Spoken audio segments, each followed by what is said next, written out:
Setelah sebelumnya Agnes Mo memperkenalkan nasi Padang saat diwawancarai oleh Grammy, kini Agnes kembali memperkenalkan makanan favoritnya di acara internasional.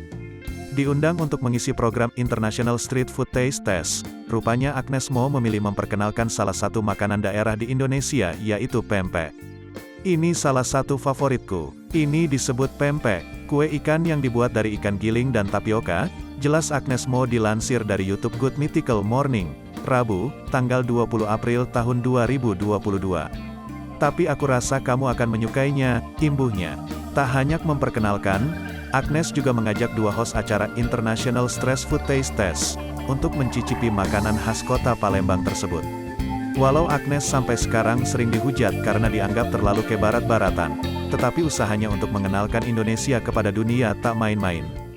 Baik itu memperkenalkan keanekaragaman budaya ataupun makanannya.